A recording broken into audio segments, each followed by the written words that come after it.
Hello बच्चों, स्वागत है आपका विद्या मंदिर क्लासेस में। मैं डॉक्टर गौरव शर्मा आपके लिए एक और सवाल लेके आता हुआ। देखें क्या है आज। द डेंसिटी इन ग्राम पर ml of A 3.6 molar sulphuric acid solution that is 29% H2SO4। भाई साहब, परसेंटेज वाला सवाल आ गया। परसेंटेज वाले सवाल को हम कैसे करेंगे? डेंसिटी, मोलैरिटी, परसेंटेज का क्या कोई रिलेशन है? आइए देख लेते हैं। भाई परसेंटेज दिया हुआ है, अगर आप देखें तो ये सॉल्यूट की बात की गई है। तो अब डेंसिटी क्या होती है बच्चों? सर डेंसिटी होती है, density of the solution will be mass of the solution upon volume of the solution.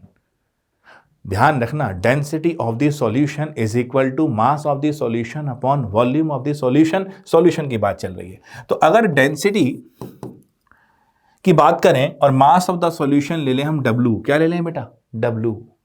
और मोलैरिटी क्या होती है, क्योंकि इसने मोलैरिटी भी दी है, तो somewhere there is a relation between molarity and density. Molarity क्या होती है? सर मोलैरिटी होती है moles of solute per litre of solution. ध्यान रखिएगा, moles of solute per litre of solution. अच्छा, पर लीटर, लेकिन डेंसिटी किसमें आती है? ग्राम पर ml। तो पर लीटर मतलब 1000 लगा दें, तो मेरा W यानी मास ऑफ सॉल्यूशन क्या हो गया? 1000D। क्या हो गया बेटा? 1000D। और उसका परसेंटेज अगर देखें 29% दे रखा है, तो यानी मास ऑफ सॉल्यूट क्या हो जाएगा? W का अगर देखा जाए 29% A होगा, यही होगा। किसी भी और सवाल के लिए परसेंटेज कुछ भी हो सकती है, तो उसको x ले लें, तो W into x by 100 is equal to A हो जाएगा। क्लियर है बच्चों? इसको जरा यहां लिख लेते हैं। मैंने क्या कहा? मास of the solution will B W। x कोई भी परसेंटेज आपको दे दे तो वो A के बराबर होगा। बिल्कुल ठीक है मामला। हमारा W कितना आया था? 1000D। 1000D into x upon 100 is equal to A। वाह जी वाह, ये तो कट गया, ये तो 10xD आ गया। अब गिवन मास ऑफ सॉल्यूट कितना मिल गया है? 10xD। दोबारा देख लो, कोई डाउट तो नहीं। क्वेश्चन को ध्यान से, प्रॉब्लम सॉल्विंग स्किल में मैं हमेशा कहता हूं क्वेश्चन को ध्यान से पढ़ो, क्या दे रहा है, क्या निकालना है, ये दोनों बातें आपको अच्छे से मालूम होनी चाहिए।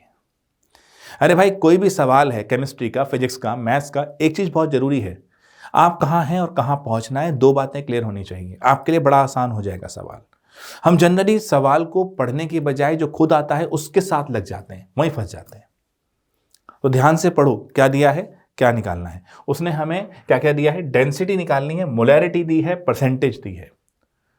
मोलैरिटी दी है, परसेंटेज दी है। There must be a relationship between molarity, percentage and density, और वो जो इंटर रिलेशन आएगा वही फॉर्मूला होगा।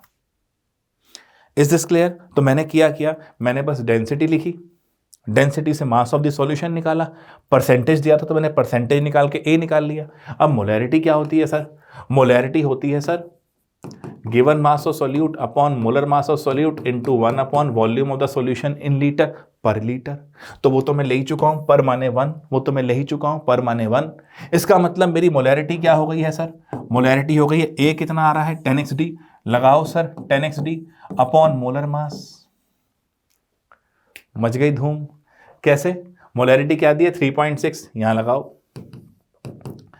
10 लगाओ, x कितना है? 29 लगाओ, D मुझे निकालना है, मोलर मास 98 है। काम खत्म। जब सॉल्व करेंगे तो क्या आ जाएगा? 3.6 into 98 upon 290, something about 1.2। Option हो गया D। कोई समस्या भाई? तो इस तरीके से आपको अगर परसेंटेज में दे रखा हो तो आप क्या फॉर्मूला लगाएंगे? आप फॉर्मूला लगाएंगे बेटा ये वाला। ये फॉर्मूला है मोलैरिटी, डेंसिटी, परसेंटेज और मोलर मास का। इस तरह हमने एक फॉर्मूला भी डिराइव करा, उसके बेस पे हमें वो क्या पूछ सकता है ये भी समझा, और इस परसेंटेज बेस्ड सवालों को करने का तरीका ढूंढा। Molarity, density, molar mass, percentage का एक इंटर रिलेशन आता हुआ, molarity is equal to 10xD upon molar mass. जल्दी जल्दी सवाल हो जाएगा। आई होप आपको ये समझ में आया होगा। ऐसे और सवालों के लिए और इस टाइम पे इन कॉन्सेप्ट्स को अपने दिमाग में बिठाने के लिए चैनल को लाइक, शेयर, सब्सक्राइब जरूर करें। ऑल द बेस्ट बच्चों। मैं डॉक्टर गौरव शर्मा फिर आऊंगा एक वीडियो लेके एक क्वेश्चन के साथ। मिलते हैं।